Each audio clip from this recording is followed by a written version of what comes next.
द्वितीय दिवस रे यज्ञ आहुति कर्म करा जायतिला। तृतीय दिवस रे भी यज्ञ आहुति सहित रामचंद्रंकर उपचार पूजा सहित सर्वदेवादेवी आहुति करा जायतिला। चतुर्थ दिवस समाप्त पर आज होउची पंचम दिवस। यही पंचम दिवस रे प्रभु श्री रामचंद्र सम्मुख में विश्वशांति यज्ञ करा जाउछि। ओम संताकारं भुजगशयनं पद्मनाभं सुरेशं विश्वाधारं गगनसदृशं मेघवर्णं शुभांगं लक्ष्मीकान्तं कमलनयनं योगिर्भिध्यानगम्यं वंदे विष्णुभवभैर सर्वलोकैकनाथं। जय जगन्नाथ। जय श्री रामचंद्र महाप्रभु श्री यज्ञनारायण नमो नमः। आमर ये जो बारमानिया जुआनिया ग्रामर आनुकूल्य जो 77तम पंचदिनात्मक यज्ञ कर्म आयोजन करा। आज हूँ तार पूर्णाहुति पुरस्चरण दिवस। ये श्री रामचंद्र महाप्रभुकर मंदिर प्रतिष्ठा करा जायछि एवं सुंदर विग्रह मध्य प्रतिष्ठा करा जायछि। ताकर दक्षिण पार्श्व मोर बाणेश्वर महारुद्र को प्रतिष्ठा करा जायछि। ये यज्ञ बहुत पुराना। आमे तो खूब कम दिनर मनीष किंतु 77 वर्ष हेलानी यज्ञ कार्यक्रम चली आसूची।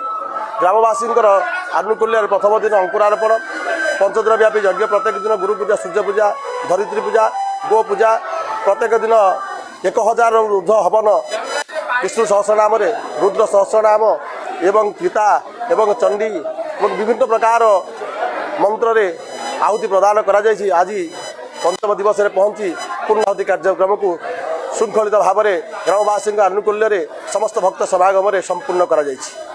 एथिरे मुख्य पुरोहित विष्णुचरण पति तांकर ग्राम मधुबन से मुख्य पुरोधारे अछंती।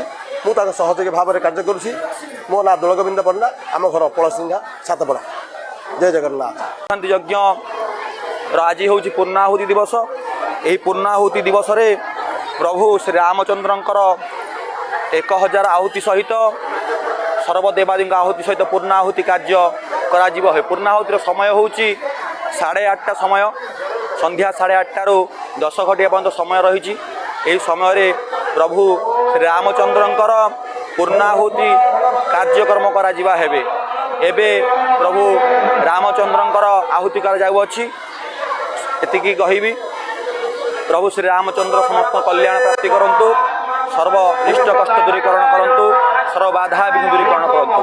ओम नीलाम्बुजस्यामलकोमलांगम सीता समारोपित वाम भागम पाणो महासायक चारु चापम नमामि रामं रघुवंशनाथ। श्री रघुवंशनाथ रामचंद्र समस्तकर कल्याण प्राप्ति करंतु, सर्वनिष्ठ कष्ट दूरीकरण करंतु। रघुवंशनाथ रामचंद्राय नमो नमः। जमीक आपण मैंने जानते आमर पंडित जे नीतिदिन पंडित थे राम महाप्रभुंर सेवायत से जहाँ आपण मानक जनाऊे पूजार विधि विधान हिसाब से असंख्य जनसमुद्र जन समुद्र ता भितर आपण मैंने ये चित्र भी देखी पार्टी केते संख्यार आमर जनसमुद्र आम बारमाणिया जुआनिया ग्रामर ये हूँ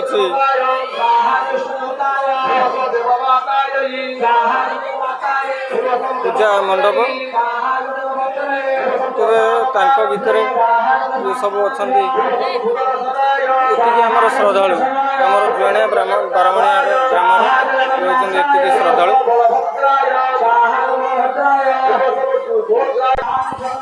ये अनुष्ठान विषय आमर जड़े अच्छा पुराणा कर्ता आम तांको किसी जानिबा। ये अनुष्ठान बहुत पुराना अनुष्ठान। ये अनुष्ठान बहुत दिन मुझे थी। ये बहुत पंडित माने भुवनेश्वर कटक केन्द्रापड़ा एठू आसती अनुष्ठान बहुत लोक जोग दियंती। बहुत भल यज्ञ भी हुए। आउ एथे लोक बहुत श्रद्धार सब लोक मैंने आसती आसिक प्रसाद सेवन करती। मुझे दीर्घ 12 वर्ष रहीकि ठाकुर सेवा करी जाइए। जुआनिया ग्रामर मो ना हूँ रमेश चंद्र बारिक। मु ठाकुर बहुत सेवा करी ये जगार भी मोर बहुत काम सारिकी यज्ञ अनुष्ठान को बंचाई रखी। तेरे आपण मैंने जानूले जहाँ आमर पुराणा कर्ता जड़े कहले से विषय आपण मैंने जानूले ଏବେ ଆସନ୍ତା ଲୋକ ସମଗ୍ର ଦେଖିବା।